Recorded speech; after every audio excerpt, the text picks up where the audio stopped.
Good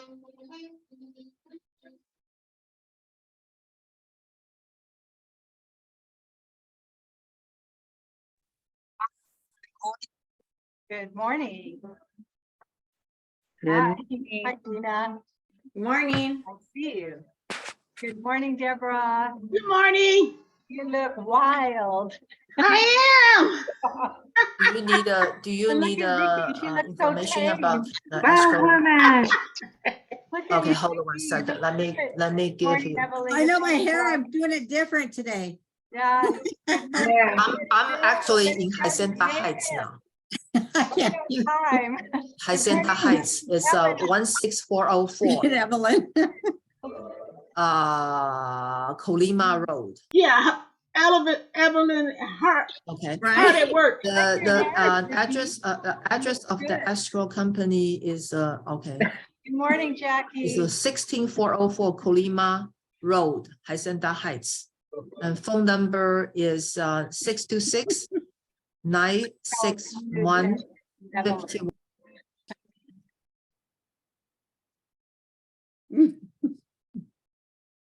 Is that a plug for the office? Deborah, did you go to the Chamber of Commerce today? Yes, I did. And Deborah Myers was there as well. Huh? Okay, thank you for going. You're welcome. Let me turn this down. Okay.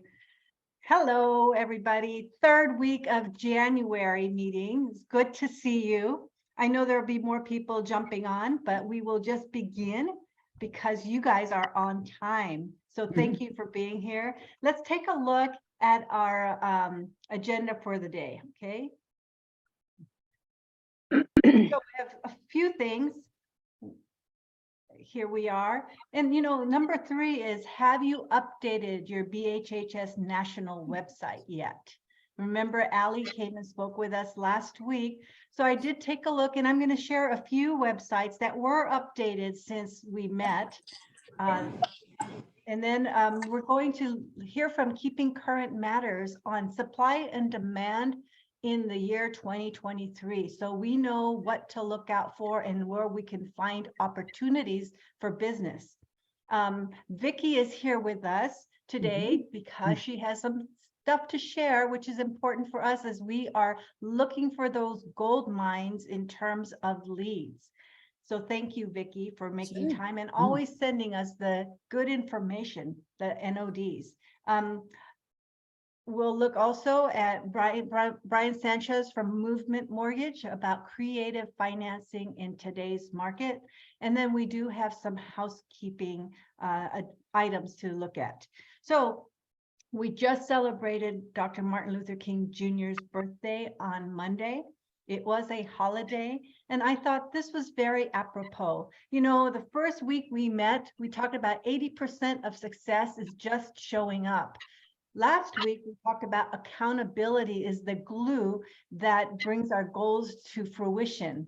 And then I thought this was good. Faith is taking the first step, even when you don't see the whole staircase. How profound that is. Because in our real estate career, just even taking the first step in getting the license was great. But now we need to take those additional steps to help build that success for ourselves. So with that in mind, I wanted to, congratulate a few of you who did take the time to update your websites. And Dina, you were one of them. You added your bio. So if you don't mind, I'd like to share that with everyone. Okay, so let's take a look at that. I'm going to share the screen, but I'm going to flip to this one here. So as we heard from, let me turn this thing off.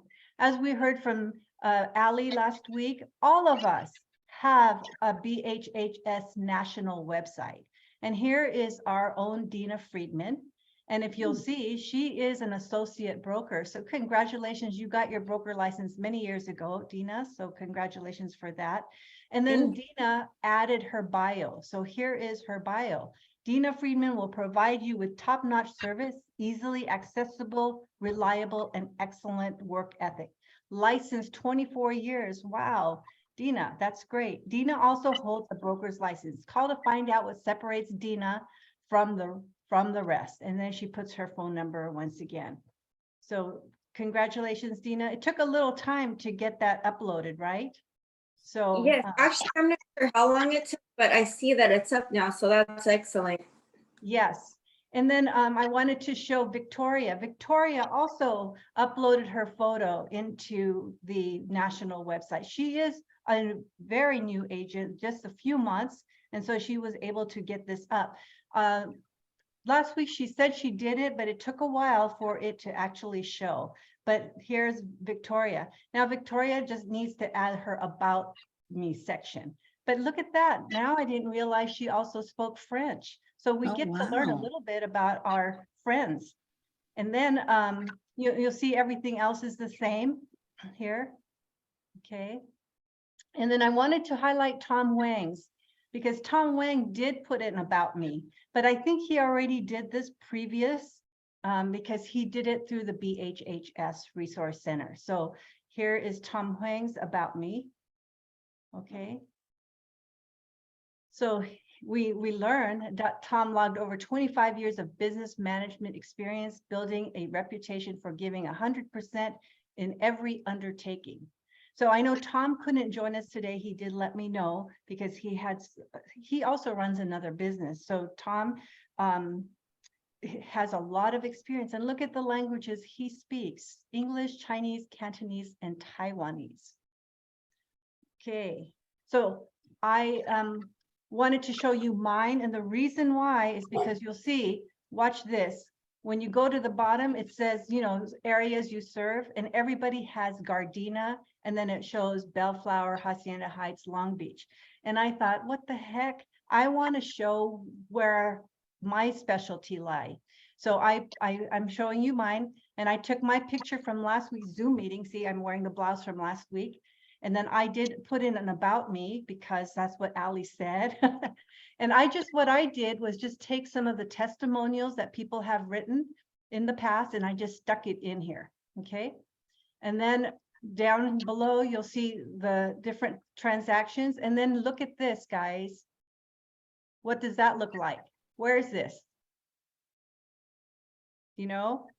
That's in Chino Hills. Chino Hills someplace, yeah. Chino Hills. So, but I already had a picture. This is a picture I took before, but look, I also added Chino. Okay. Now, I want to show you how to do this so that you can do it for yourselves. Okay. Because we don't want to be out there way in Gardena unless you really know that area, but pick areas that you are familiar with. But I just wanted to show that to you. So what I want to do now is just show you where. So you go to your BHHS resource, log in.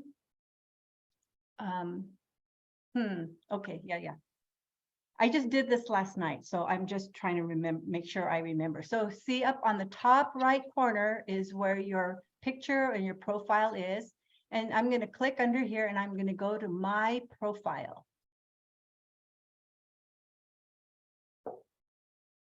So as this logs in, do you see on the right side, it says listing editor tool. So you saw, I didn't get to show you Ellen's, but she has a whole bunch of closed transactions. You can actually edit that. But under here, agent showcase communities, it's on the right side. So if you click on this,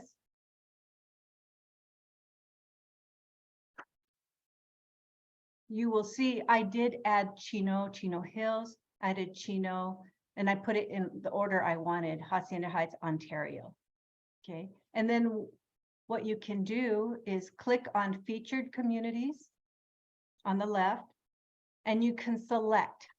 Okay, so I put here Chino Hills.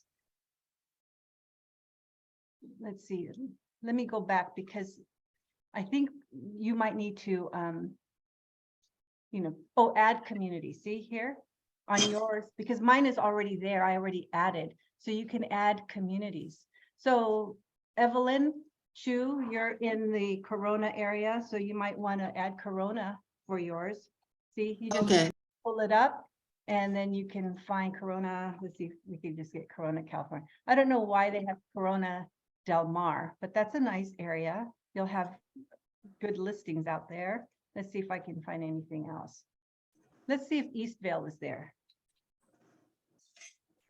Yeah, see Eastvale. See, that's even closer to you. Then you would just add that community. Okay, I'm just showing this. I'm going to take it off because I don't do Eastvale. And let's see, where did it go? So here it is. See, but do you see the picture on Eastvale? It's the same as the one in Chino, but these other pictures look better. So I'm going to click on that. And I didn't know to do this. I sent a support ticket, but all you have to do is click here and then go to your computer and find another picture. So let me see. I'll just pull this one up, but it's Chino Hills State Park. Then I thought, oh no, I don't want to put in something that might be copyright protected, then I get fined. So I looked for a picture that I had taken in the past. So let me take that off. But then you just save to make sure that it shows up on your national website. Okay, so was that kind of easy or complicated? It was easy. Okay. I took notes. I'm recording this, so if you want to watch the recording later, you can. So here you go. See, it's here under your profile, and then you go to my profile, and then you go click down here to Agent Showcase Communities. See that? Mhm.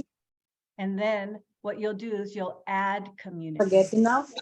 Add communities. Okay. So I'm going to unshare this, but I just wanted to share with you some of these wonderful tools that we have at our disposal, but we've got to use them. And then what we could do is, you know, select the link and then add it to your email address or add it to anything that you're sending out via the internet. Okay, so let's, you know, I'm really proud of Dina for taking action right away. Also, Victoria, who already uploaded her pictures. So all of you can do it because I checked. You know what? All of you have a photo there except for 6 people. So that's pretty good.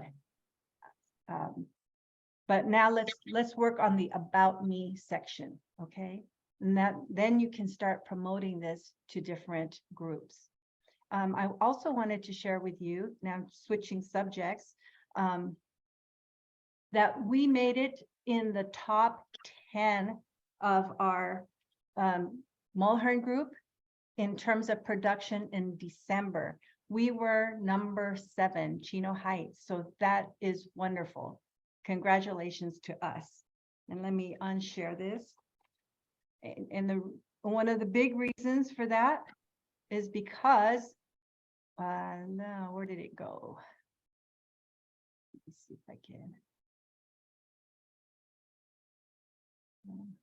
I don't know where my little thing went. Because we had agents in our office that produced. Let me, if I do this. Okay. And let me bring that up.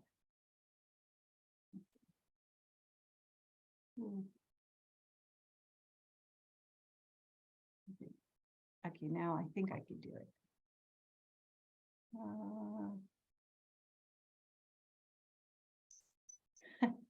I'm sorry, I don't know where it went. Stop share. Let me find it. Okay, here it is. Can you see this? Top 25 agents and teams for December 2022. We had 3 from our office. Let me see if I can make it bigger. And well, we have Ellen ranking number 7 in the whole of the Mulhern group, about 1,000 agents. Samuel Soon ranked number 8, and Miguel came in number 10. So 3 from our office made it in. And I noticed that both Ellen and Miguel posted their ranking on their Facebook page.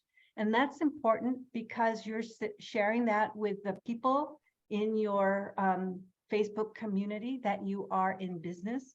So I want to encourage all of you to get on that list at least once during this year coming up, 2023.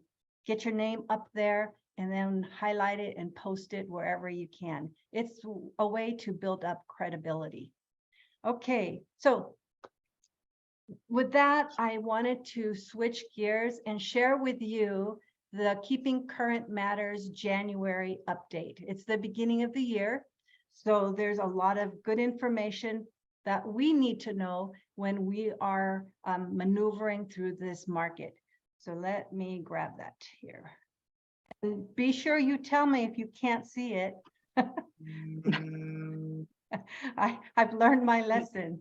Okay, so let's begin. Let me see if I could get this going.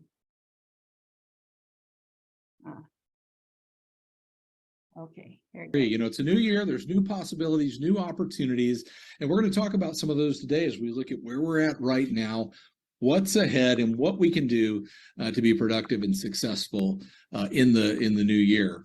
I want to say this as we start off the new year. Thank you to everybody that invests time and energy into listening to the monthly market report and understanding what it takes to be the most educated professional in the market and the value of that and what it means to homeowners, families buying and selling homes all over the country. So with that as a sort of a backdrop, I'm going to start off with a quote here that I think sets up our time and maybe even sets up the new year and where we're at in our business. And it's this right here: the current change in supply and demand works in favor of the educated agent. You know, that's what we're certainly champions of here and talk about on the monthly market report all the time, is how does the educated agent make a difference out in the market? You know, and if we think about supply increasing over the past year, demand decreasing, it provides this opportunity. It works in favor of those that understand what's going on. And I'm going to sort of prove that as we go through the next few minutes here on the monthly market report.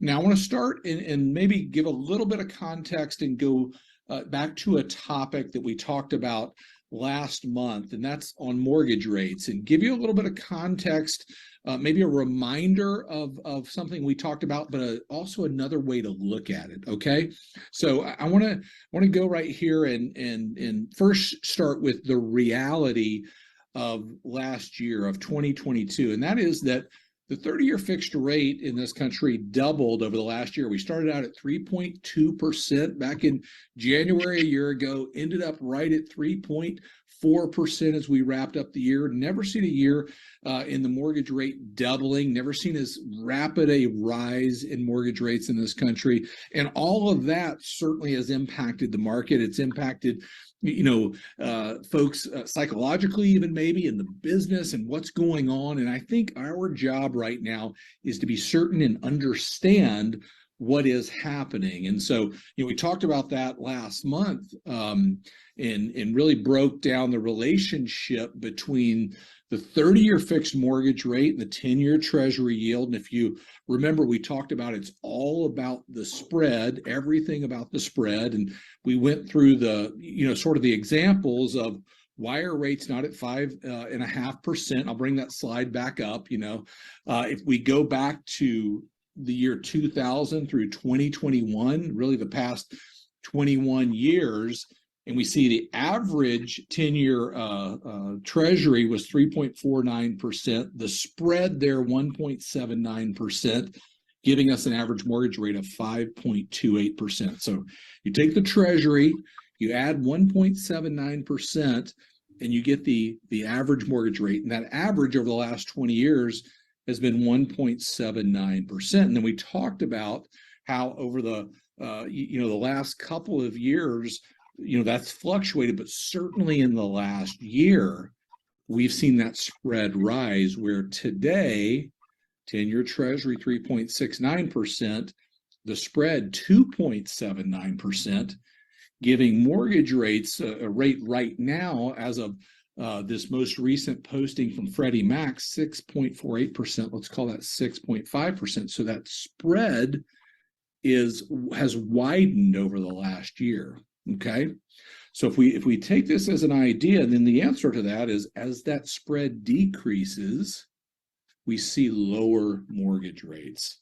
And if the spread were normal today, we'd see an interest rate of just under 5.5%. Now, we talked about all of this last month. I'm kind of going over it again so you have an understanding of it. And I'm going to give you a slightly different look at it because I think this is really, really important as we are educated in the market. And here would be my message right now. The spread, right, between the 10-year Treasury and the 30-year fixed mortgage is a measure of sort of volatility and panic. And that panic is starting to subside. That's good news for long-term interest rates. And we've seen a little bit of relief over the last 6 or 7 weeks and a couple of chip ups in the last few weeks, but certainly up and down, volatile right now. But if you look at the spread over the last year, we started in January of last year, and the spread's been rising as panic sort of entered the market. And if I kind of make this a little bit lighter and then draw in an arrow, kind of the first part of the year, we see folks getting more uncertain about the economy, things happening, and panic entering into the equation in our world economically. And then around June of last year, if you remember, the Fed came out and said, we don't have this under control. We want to, reset the housing market. And we covered that extensively. And we saw the panic kind of go up again.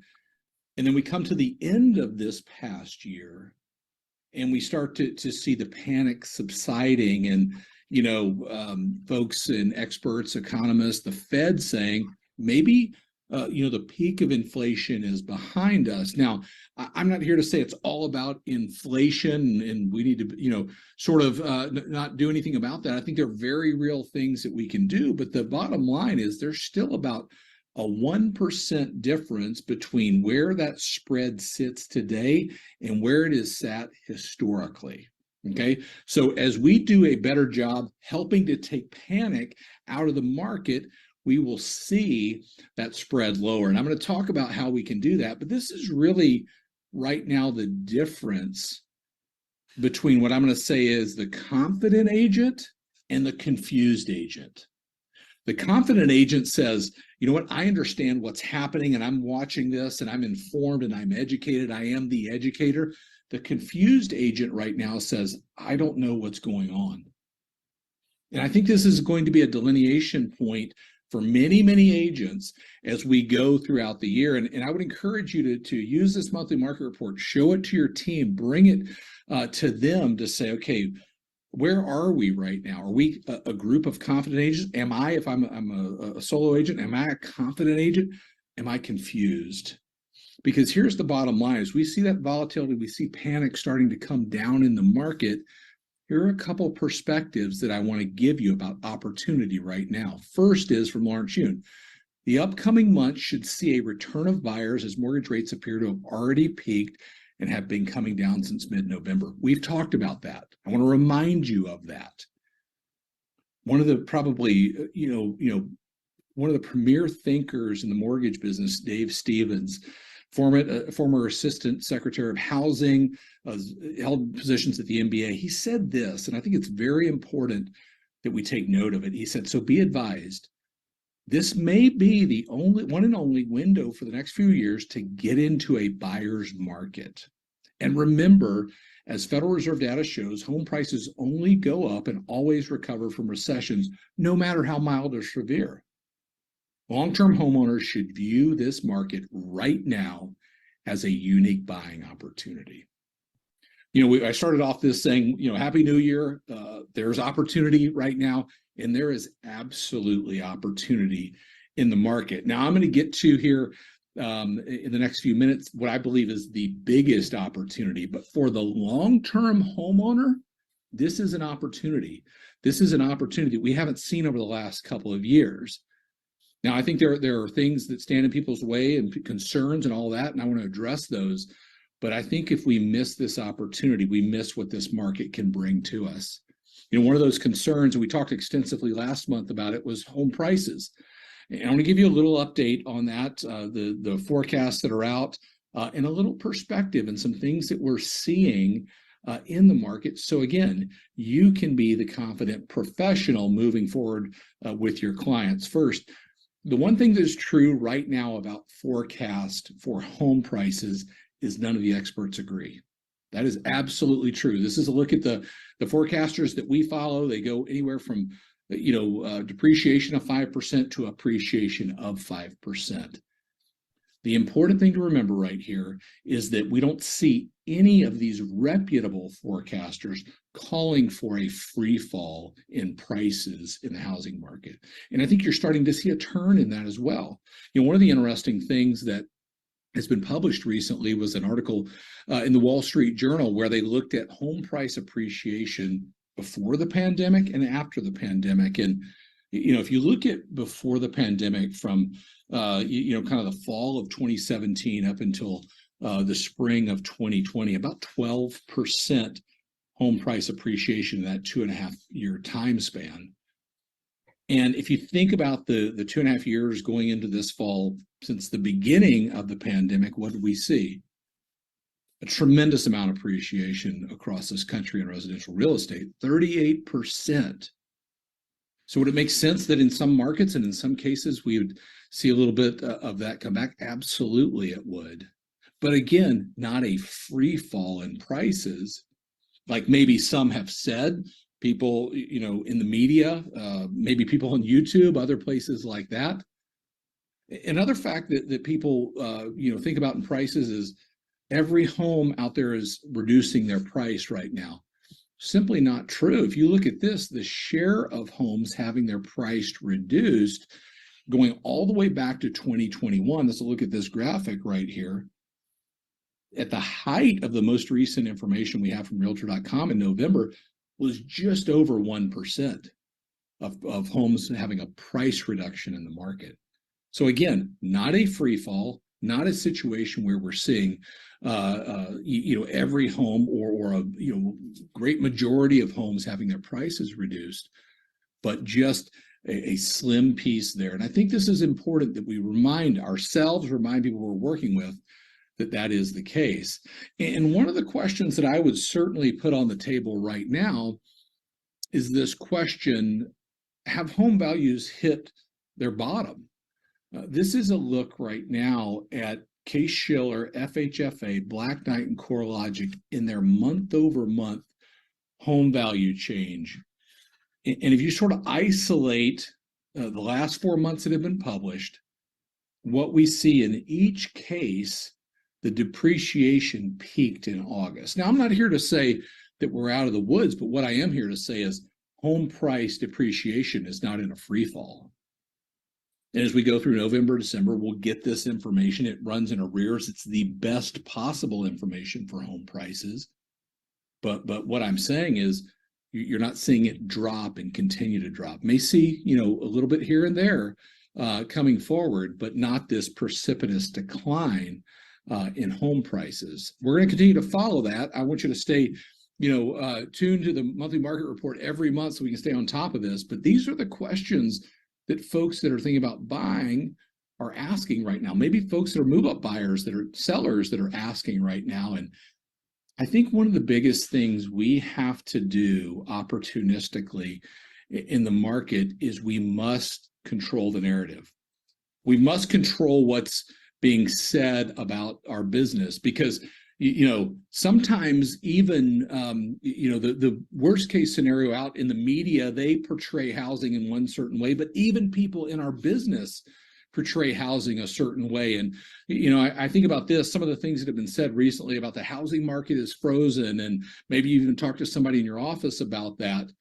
Here's the bottom line. You take the December existing sales report, the most recent one, over 11,000 homes sell every day in this country.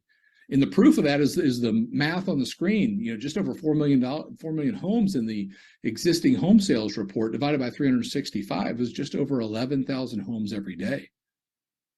So that's not frozen by any stretch of the imagination. If you use the analogy of maybe a shower, if the last couple of years were a shower, yeah, the water was warm, it was a great shower. It was, at that point where it's not too hot, just warm enough where you could take an hour-long shower.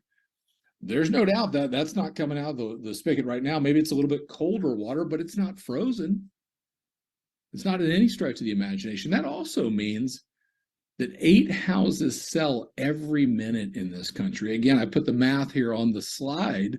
You take that 11,000 number and divide it by 24 hours, 467 every hour, divide that by 60, 7.8 homes sell every minute. So if somebody sits you down and talks to you about for 10 minutes about how nothing's selling and how this market is this way, you can tell them, while we spoke, 80 homes just sold.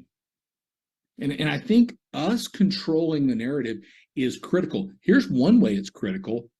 As we do that, we can help bring panic down out of the market. Remember, as we see panic subside, we see more advantageous mortgage rates there, and we can control that.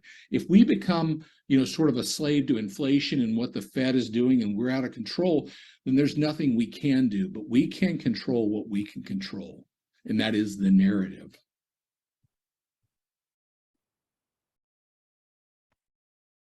Okay, a lot of information. Any thoughts from anyone?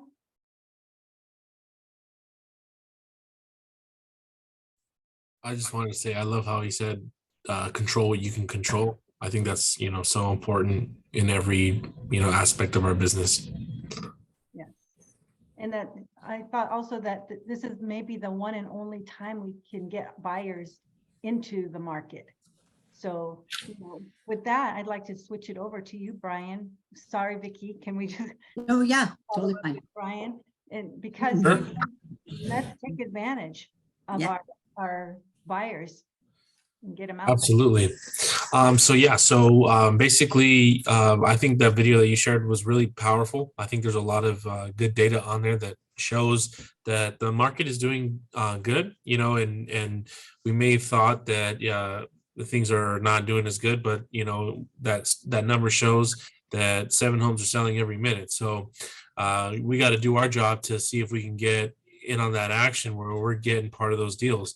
And one way that we're trying to provide an opportunity for you guys to take advantage of those kind of deals that are out there with buyers buying is creative financing. I know we've talked about this before a little bit, and this is what we're going to be talking about in our Lunch and Learn coming up.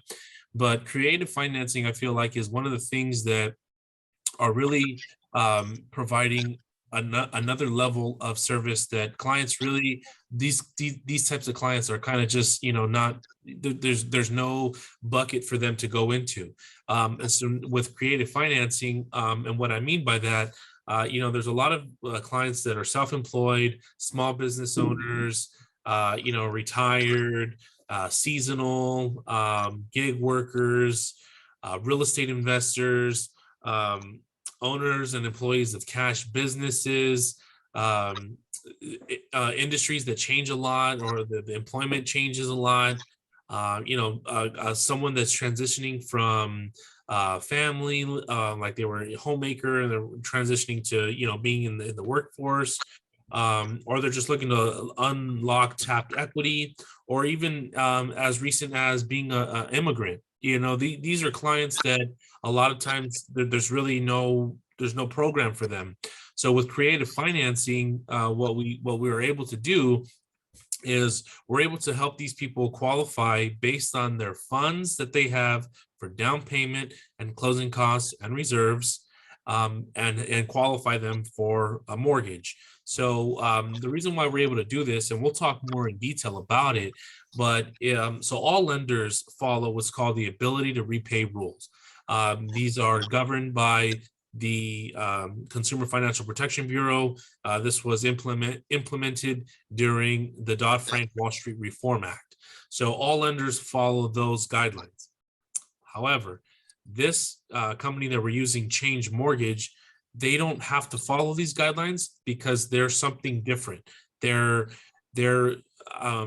and I don't want to give up too much information because we're going to go over it in the meeting or in the Lunch and Learn, but their designation is they're a community builder. Like, they build communities.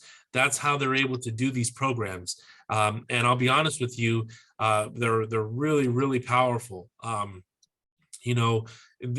first one that we're going to talk about is the community mortgage program.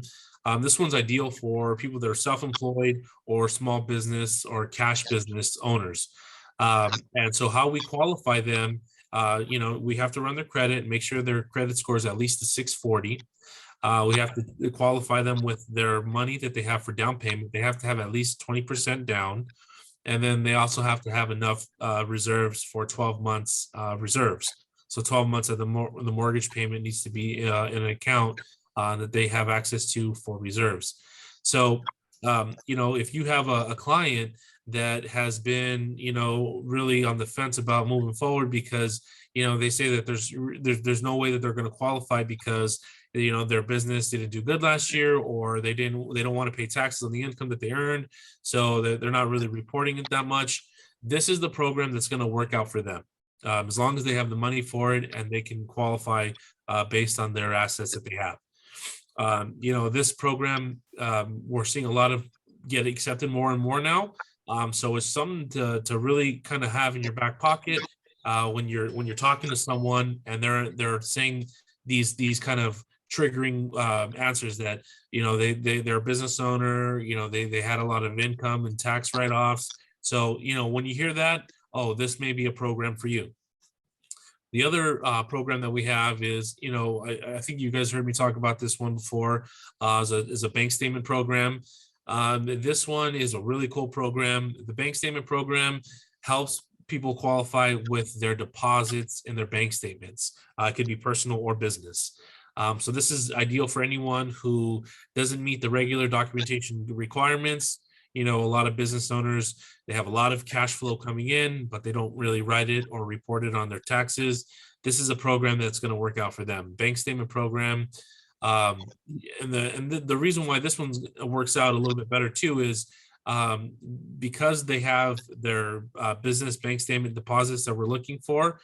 They can use this for a purchase. They can use this for a refinance. And they can purchase it for a primary residence or a secondary home. And they can get a loan amount up to $4 million just using their bank statements. They have to qualify for it, with their debt ratio. But, if that program, if their debt ratio is too high, then we can try qualify them with the change community mortgage program where, there is no debt ratio. So there is some flexibility in there. And I just wanted to share that with you guys just to kind of get you up to speed on some of these programs. A lot of realtors that I've been talking to, they have clients that, haven't really been using conventional or FHA loans because their business is more so towards business owners and people that are self-employed. And this is something that is really working out for them. It's catching a lot of traction.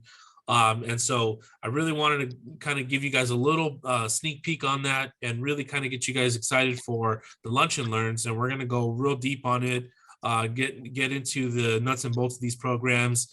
I'm also going to have one of the representatives from the program join us through the Lunch and Learn on Zoom, so you can really kind of get into like some of the success stories of this program and kind of just give you some little information that maybe you didn't think it would work or like you didn't think that would work for this client. The Lunch and Learn is really going to help you with that. So that's really what I want to share with you guys to kind of get you excited for next week's Lunch and Learn. As the video was saying, the things that we can control are the narrative, what we're doing as far as prospecting and income producing activities. I know that's something I had mentioned before. I'm going to go over that more in detail as well on the Lunch and Learn. So I really want to just kind of get everyone excited and motivated to really take on this next coming weeks and really kind of get some momentum going into this next year. So that's what I had to share for you guys today. And that's it for me. Thank you, Brian. I want to bring up the graphic for the Lunch and Learn since you mentioned it. Let me get it up again. So that is next Thursday. I can't believe it's already January 26th next week, but it is next Thursday at 1:17 p.m. As Brian said, he's also going to be going over income producing activities. And what is that? What are income producing activities? And I thought we could spend some time, there's so many different income producing activities, but all of us are very different kinds of people. So we need to find the one that works for us. And then maybe we can discuss, like, hey, Yolanda, I think you'll be great at farming or geo farming, or because we know different personalities. But then we can discuss, how do we start taking those steps? Because we need to take that first step in order to make it a consistent action for this whole year. And as the video we just watched shared, is that, we control the narrative. So we need to equip ourselves with the information so that when we run across different people, we have something to share with them and help control that narrative. So that is next Thursday, January 26th. And you can RSVP to Beverly so that we can let Brian know how much food we're going to eat. Okay. All right. I'll turn it over to Vicky. Vicky, welcome back. Good to see you. Hi, thank you very much. Happy New Year, everybody. I'm on board. I'm excited. It's been a busy January, FYI. And that's a good thing. Everyone is doing what they need to do, controlling what they can control, and get out there and just try to get some listings or even buyers. Because right now, we just got to, what is that? The 90% of us aren't doing what we need to do, and 10% of us are. We've been through these markets, so we're just going to plug on through. And it does appear that everyone is actually really working and are doing what they need to do, because I do see some activity, although it's, it's getting better than it was. It's been pretty slow, but it's activity, and we're getting escrows, and we're getting stuff fall out, but we have backup buyers. So it's just the market, and we're going to go and get what we can get. So with that being said, farming, niche farming, geographic farm, always do a geographic farm. Today in this market, like Brian was saying, he's got these, the buyers he's got to qualify, and every scenario he hit on is kind of a niche market. So I thought he did great with explaining on the buyer today and the life situation that is creating our need to sell or buy. So NODs is the main topic, notice of defaults.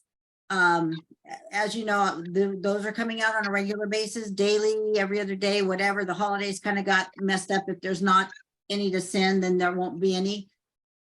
It's, again, not the sky is falling, not yet. And I don't honestly think it will, but they do predict latter part of the year that there will be more NODs. There's always going to be notice of default. There's always going to be foreclosures. There's always going to be someone buying and selling. So in order to understand the notice of defaults, how to do that, that is a niche market. It is not an easy market to hit. And when you get that list, just understand that that is they're awesome leads. First of all, fresh off the press, go get them. All that's telling you is we have an NOD. There's a lot of information on that printout, whatever it is you're looking at. A lot of information. What you want to be concerned with is they're in notice of default, and they have to, they have a reason to sell their property rather than let it go to the bank. So we don't really need to pay attention to how far are they behind or what. Oh my God. What you need to do when you get that list, there is on the upper right-hand side of the PDF format list, the blue with the blue printing, there's a recording notice date. That date, look at that, period. That date means that's when it was recorded. Now we're in the foreclosure timeline. So now you have, we're there. The next step is notice of trustee sale, 90 days after that. So we're in that timeline. Now is the time to try to get those folks to sell that property. Why? Because they should have equity. How do you know? This information that you get on this report, that shows you there is a deed of trust, AKA a loan in default. That's all it says to you. It tells you the loan number that's in default. Now, it could be, you don't know if that's the first, the second, the third loan. Okay, so there could be another loan, and Evelyn had called me around the holiday and asked the great question. She got the list, she saw an NOD for the deed of trust that was $87,000. So she, like all of you, would go to the MLS, look up at Realist, and oh my gosh, wait, something isn't jiving. There's another loan on there, but she's seeing the one for $87,000 in default. What can that mean? Well, I have always said data is great. MLS, Orange Coast Title, any kind of title company website, we have great data. To get the real story, when you're doing this type of a farm, you need to know 100% what you're doing. So you're going to look at that property. You're going to say, wait, that's the $87,000 loan. Let me get a property profile from the office.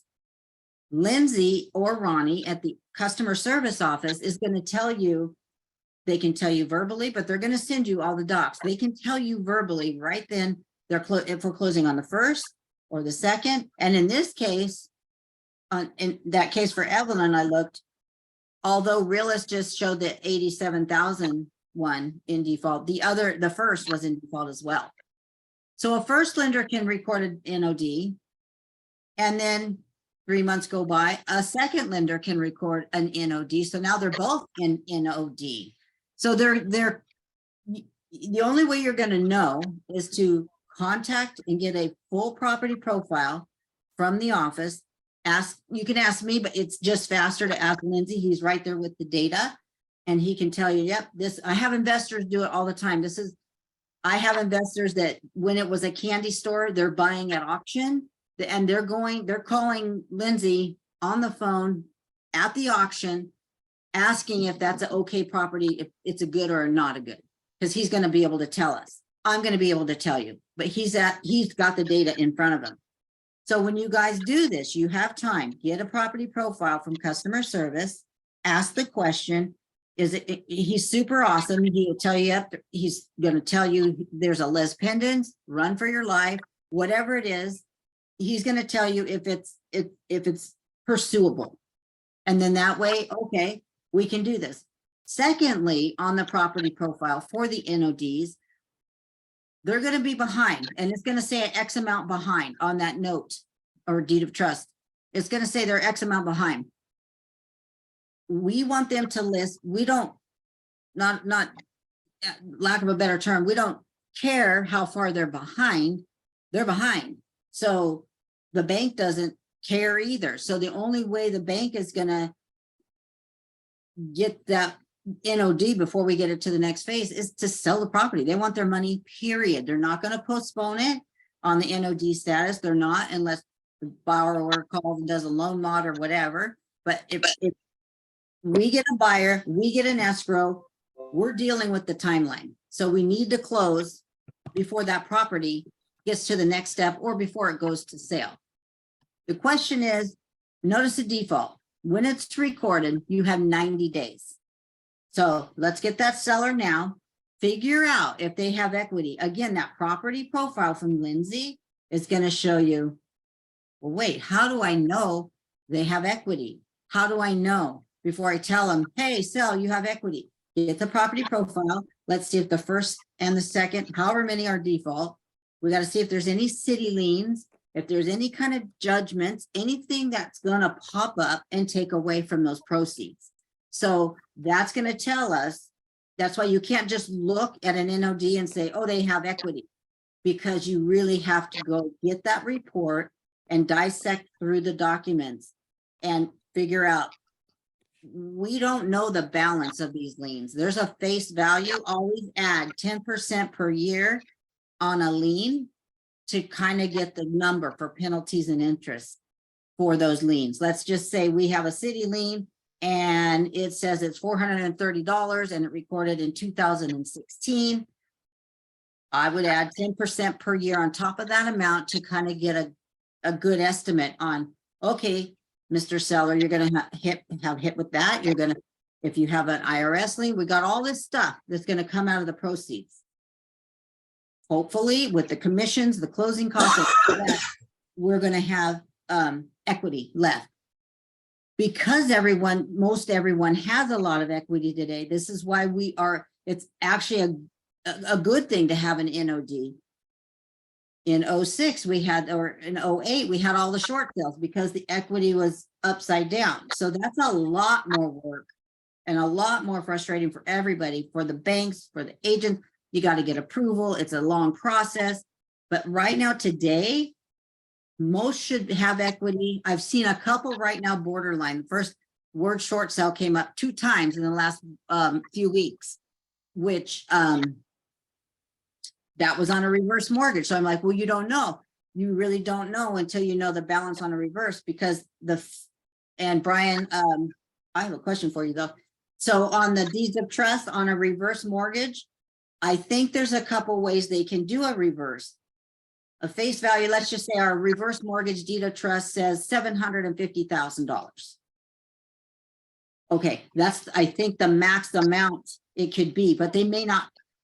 Oh, like on a regular mortgage, if it says $750,000 and it recorded like 2 years ago, you probably still owe about that. But on a reverse, I think that they have up to $750,000 to borrow. So you really don't know what that number is. So sometimes that can make or break. In my agent that asked me, goes, is this a short sale? Because that thing said 750,000.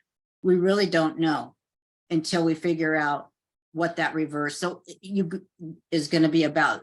So you have to know your craft on these niche. NODs are not easy. You got to know what to look for, and you learn, and that's how you learn. You got to know what to look for, and I can help you sit down with a property profile on one of these and go over it with you to kind of go over it step by step. This is what I'm talking about. Let's go through the property profile. Here's the deed of trust. If there's any liens, then you figure that out. You go do to MLS, you do your comps, you do whatever, and then you can figure out how much equity they have or not. Because they should, but you never know. So when you get the NOD list, whenever you want to go target these people, that is something that, again, on the list, there's sometimes a phone and an email. I wouldn't recommend that as your first step. I'm seeing people with success with this list, and they're getting listings and they're door knocking. So the first start is they're going to go door knock these guys. And you get every county. So whatever works for you, and your script, your personality, you've got it. It's just, again, every different personality is every different person's, like, I like that person's personality or whatever. It's going to jive with somebody. But on the NODs, you don't want to just say, hi, you're in default. You got to just have a different kind of a approach that you're going to help them. And then, like on the lenders site, like, get a lender involved and say, look, let's try to get you out of trouble on the loan side, which normally they're not going to do because their credit's all messed up already. But it's kind of a soft sell into the NOD. I have one lender that does that, and then they approach the person and say, look, I understand your loan's in default. Let's try to this and that. And then that doesn't work. And then he goes, I have an agent I'm gonna work with you on so we can get you out of this problem.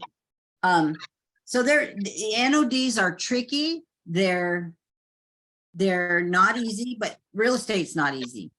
Again, even like the Prop 19, the 55 or older, you have to know what you're looking at and how you sell it to that seller, because you got to know what you need for the assessor stuff. NODs, you have to know before you go. Again, is my thing. Look it up, do your homework, do your net sheet, and then have it all ready when you approach that client. Because if you are a new agent, and my son was an example, he started real estate, thought he was just gonna go conquer the world in real estate because it's super easy.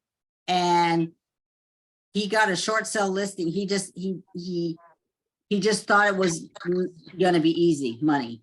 And he had a listing, it was a short sale listing, and he failed because he went on the listing and he didn't have the answers for the sellers. So that's a thing that you gotta just be confident in how you get to those people, and kind of be confident in how you, on what you know. Vicki, we have a hand raised. Deborah? Yes, oh, I'm sorry. Deborah?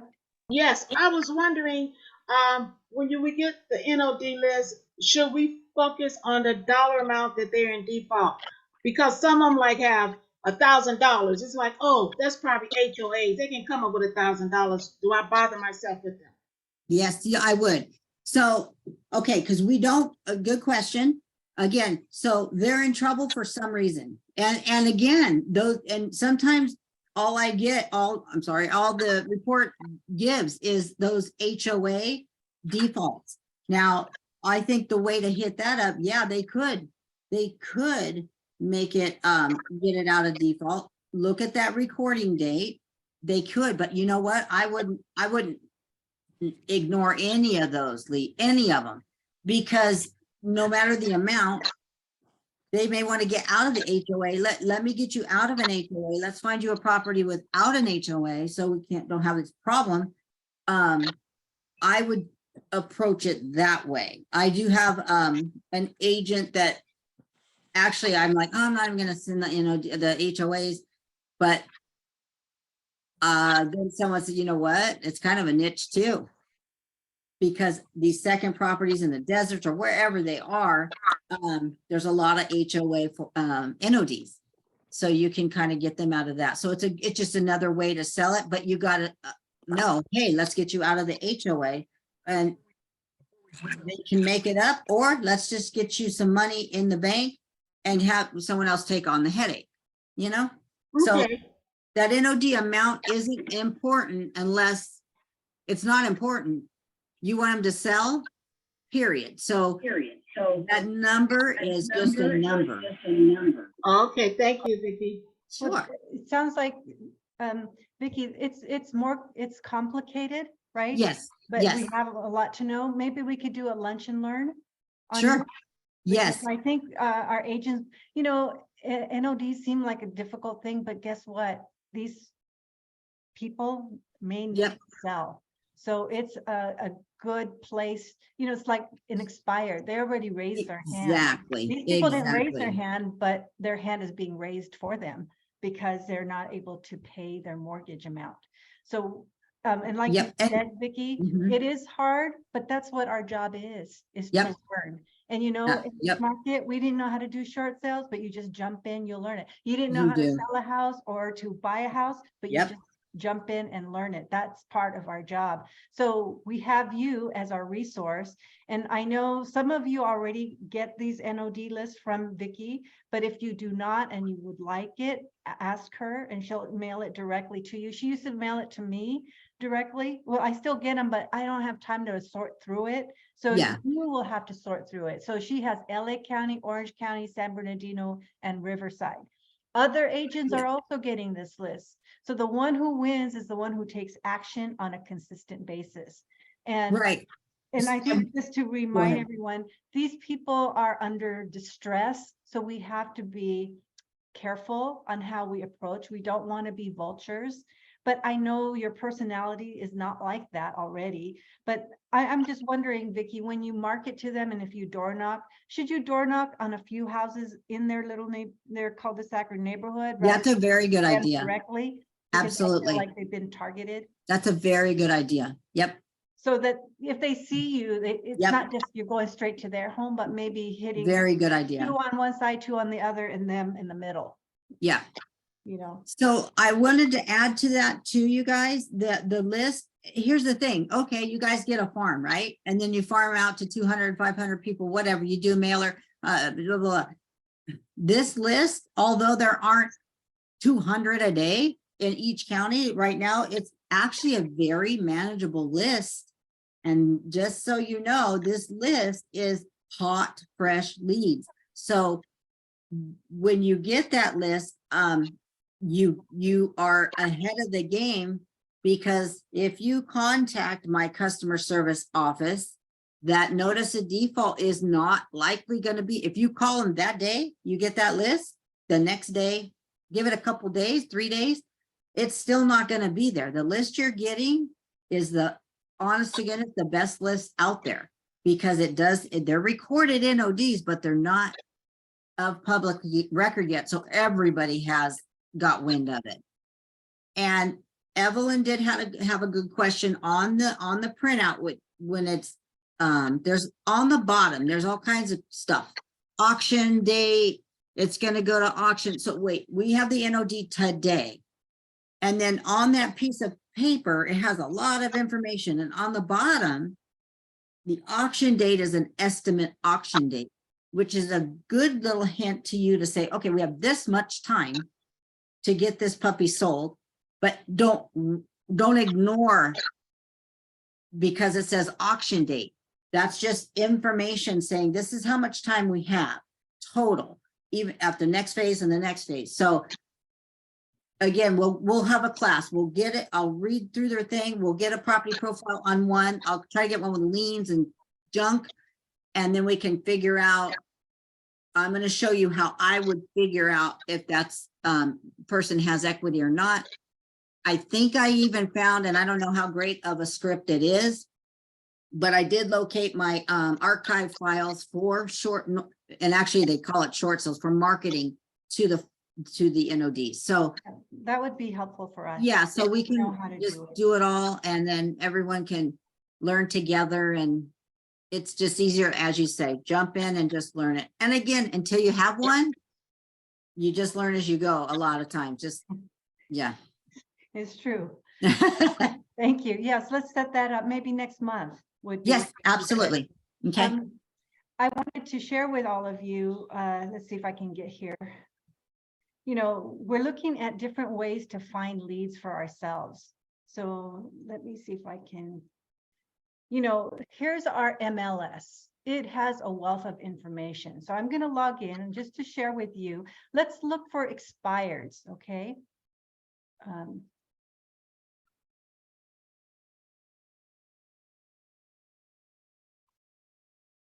Okay. Do you see my screen? Yeah. Okay, thank you, Betty Jo.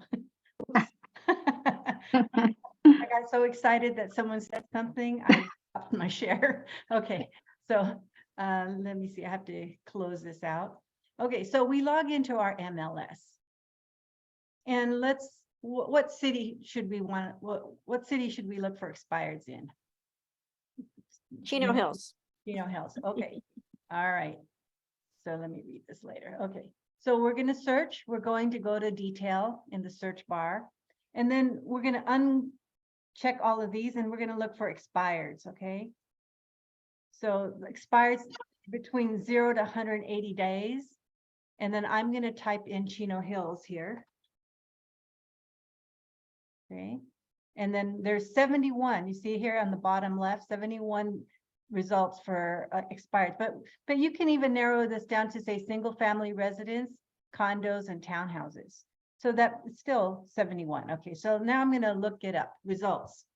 We're looking at these different, here are the 71 expired listings. Sometimes I might look at something that say 43 days.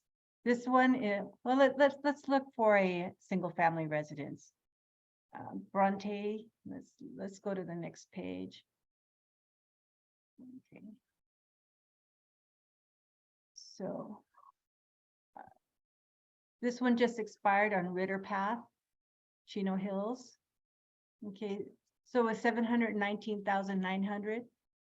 So let's see, when did that expire? That expired just 2 days ago. Okay.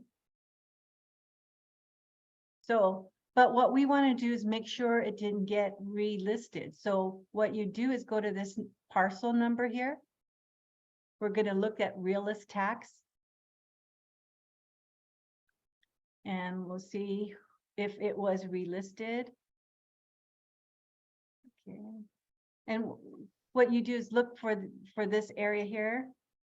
Sometimes they say, you know, you'll see this now says it was closed on November 19th. So sometimes what I do is I pick up that listing number, and then I am going to duplicate this tab.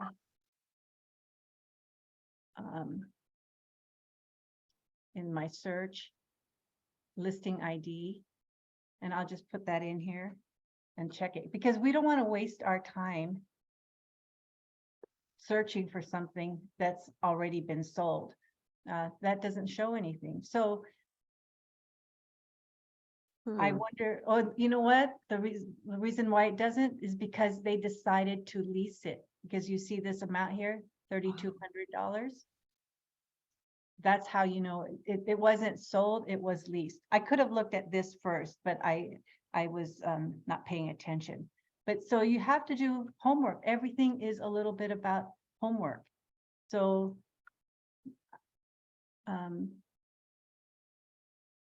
but I wanted to show you that there are expireds, but you have to double check and make sure it didn't get resold or rented. Let's look at this one here. Okay. The other day I was doing Chino, and there was one that was relisted. It was active, but then there was another one that's still expired. So let's see if this one has anything. So this one looks like it hasn't been resold. See? And I'm looking at the date sold. See, it says here it's expired and it hasn't been resold yet. It's not active. Last time it was closed, it was in 2018, see? Or listing date was 2018. Then it expired. So someone can take this one and go farm them, Deborah Myers. I think it's close to you, maybe. So, but I just wanted It's to. not far. You know, some of you are new agents, and that's why I'm going over this, that you can find a wealth of information in our MLS. Just go up to the expireds, but make sure you search first and make sure it's not been relisted. Okay.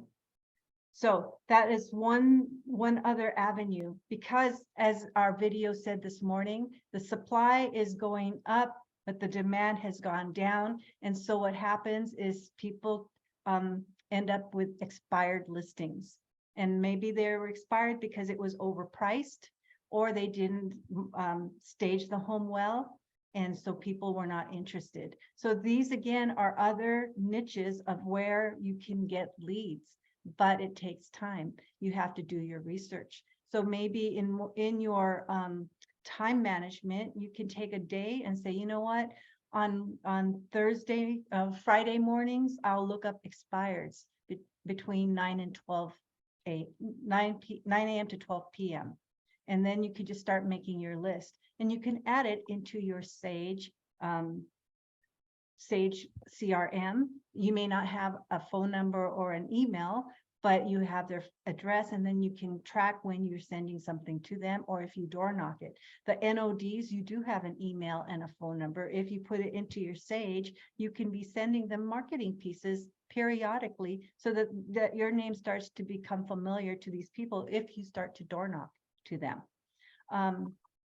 Let me just share with you this Sage. And the reason I'm doing this is because we have our BHHS Resource Center, which is, again, a tremendous tool, and I want people to take advantage of it. Let's see, here it is. And, you know, because it's the beginning of the year, we're looking at business planning. And Allie mentioned this to us last week at our meeting, but I wanted to share with you again where to find it and how to use it. And I did it myself, and we're going to do a quick one together so you can see. So you log into your resource center, click on this tile here at the bottom right saying Sage CRM. And then you guys yell out to me, you know, how many transactions you think, what's a reasonable amount. So here at the top, you see this black bar at the top, you click on business plans. And then we're going to create a new business plan. So here we go. And then it's going to ask you, do you want to do gross income, gross commission income, gross sales volume, or number of transactions? For this purpose, let's do number of transactions. Okay. The start date is this, let's say that the start date's today and the end date is the end of this year, December 31st. And then we want to say how many number of transactions are we desiring? And you know what? I am just going to pick. What do you guys think? I have one in mind, but what do you think? Just 6. 6? Or you want to go a little lower? I mean, we could do 6. That's great. 4, 4? 5. In the middle. We'll go go 5. between. We'll do 5. In between the 4 and the 6, I'd 5. be happy with 2. You know, you know what? If you say 2, let's do 2 just to be really on the conservative side, okay? 2, Yeah, that'd be 2 pretty conservative. transactions for this year. I think many of you will be happy with 2 transactions, right? Yeah. So what's an average sale price, would you say, in your market area? 7. 7, yeah. 7. 700,000? Okay, and the average commission is what about? Addition? 3. 2%. 2%? 2.5. 3.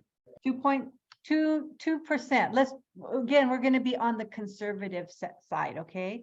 So right there, it already shows us our gross commission income will be $28,000. 2 sales, only 2 sales. So then come down here and you'll say next. Oops, I have to complete a field up here. I'm going to say Team Chino sample. Okay. So this is our Team Chino sample. And now I'm going to say next. And then it says, okay, how are we going to get those? So, so we need 2. Okay, so I'll add new. And then it says here on the left side, you see where it says lead category and there's a drop down menu. We can look for it through our sphere of influence. You can do it through geo farming. You could do it through past clients. But let's just say everybody has a sphere of influence. So we're going to say, well, our lead category will be a sphere of influence. So we'll say 1 because we're only looking for 2, right? And then the other, Maybe we should do 4. No. the other one, what do you think could be another one? A past client or geo farming? Pick one, Deborah Myers. Geo farming. Okay. So you'll only need 1 now because you are putting down 2. Okay. So now we'll just click next. But do you see up here, it says on the top here, it says SOI referral, 1 closed transaction equals 2 contracts, 5 appointments, 40 conversations, 100 contacts. And then geo farming is the same thing, but it says 10 appointments, 40 conversations, 240 contacts. So altogether, total is 4 contracts, 15 appointments, 100 conversations, 340 contacts. You know, the 340 contacts is like email, text message, phone call. Okay, so here it just gives you an idea of your business plan for 2023. See? That's to get 2 sales. Now, if you increase that to more, these numbers here on the right are going to grow more. But look at the conversations needed. You know, like actual conversations, phone or in person, but the number of contacts needed could be email, a direct mail, or some other form that you want to. I'm just going to save it. So then now you created your business plan. So I'm going to stop sharing. But I want to say is like, see how easy that was to do. I like, you know, I was very happy that people took advantage of getting their website started. So we're going to work on this together. So this one, after this meeting, go to your business plan in Sage and figure out what you want to do for this year. You know, if you want 2, that means 4 contracts, because they're taking into account that maybe something will fall out. So at least you have the 2. But remember, we have 365 days. That's at 340 contacts. That's probably 1 a day. So if you want to increase that to more, you can. But I just want to say, you know, it takes action. So I really believe in tracking. Tracking is important. It holds you accountable. So I want to encourage you to do that. After this meeting, go on to your resource center. Okay, so we're wrapping up, and I just wanted to remind everybody that, let me get my graphic here. Where did it go?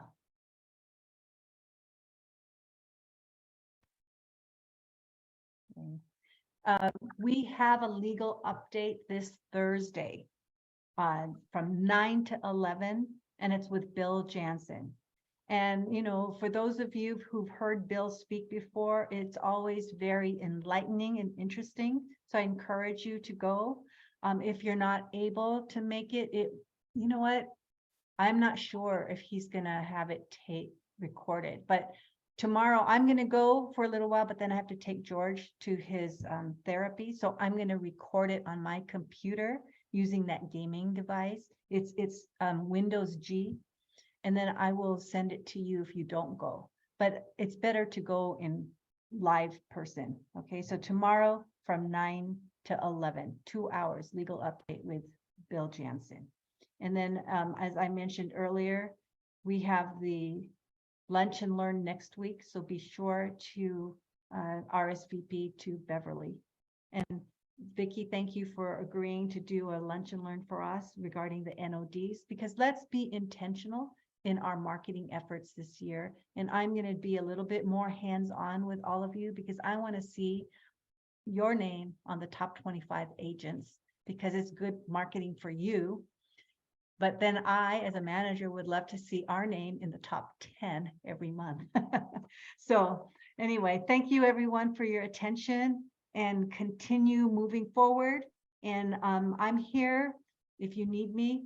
And if you want to talk to me, give me a call. I'm just a phone call away. And then hopefully we'll see you next week at the Lunch and Learn. So everyone, take care. Have a wonderful day. Go outside and enjoy the crisp, Good. cool air. Okay, take care. Bye-bye. Bye. Bye. Deborah Myers, do you need to talk afterwards? For a minute. Okay, I'll call you. Okay, thank you. You want to just stay on the line? You know what? If I missed something in the meeting because that exact address, my pen wasn't working, can I rewind? Yes, you know what, are you able to upload, are you able to access Luna Lista? Because I do post. Yes, on yes. Luna. So, Okay, yeah, you can rewind there. that's all I need. I wanted to ask you, did you get my email the other day? I don't believe I did. Okay, Which one? remember we were going to talk and then you said just send it Yes, to me? yes. So I sent it to you, but it was late at night. Yeah, I just wanted to, what we talked about, and I got that. Okay, so Yeah. what do you think of that idea of? I think it's a great idea. Yeah. And I'm gonna be in the area right by Danbury, so I wanted to get that exact address because I'm gonna be over there, and I still have stuff to pass out, so that'd be perfect. Okay, well, you know what, while we're here on the phone, let me see if I can find that Danbury address. Okay. Okay, That way we can save you some time here. Here it is. You see it? yeah, 157. 136 Danbury. 36. Chino. Okay, perfect. I'm gonna be right near there today. So they're an expired listing, okay? Okay, Maybe you can be handing out your calendar. and that's what then- that's what I was thinking. I'll go in that area. Yeah. So I don't just pinpoint them like you were saying. Yeah. like you're a vulture. Yeah, exactly. Swooping in. Yes. Yeah. And if they're not home, you can leave a note to say, oh, sorry, I missed you. Yeah, that's all, you know what? And it's always nice to get a handwritten note. Yes, it is. That's what I'm telling you. When I wrote my 200 cards, Oh my gosh. I mean, it took time, but that was my job. And I was surprised when I got calls from people I knew. But that's awesome because you took the time. That's kind of like when you get married and you send out the thank you cards for the gifts and stuff. Yeah. Handwritten cards are, I don't know, they're old fashioned, I know, but I think they work. Oh, they do. Do you know that Thomasina Mulhern, she sent me cards because of the stuff going on with me, but I have such a nice, warm feeling for her because of that. You know? She's called me a couple times. She's a very sweet lady. And Yes. I'm so impressed in how sharp she is. She's very sharp and she's 86. I know. I mean, but I think that's because she's always kept her mind active.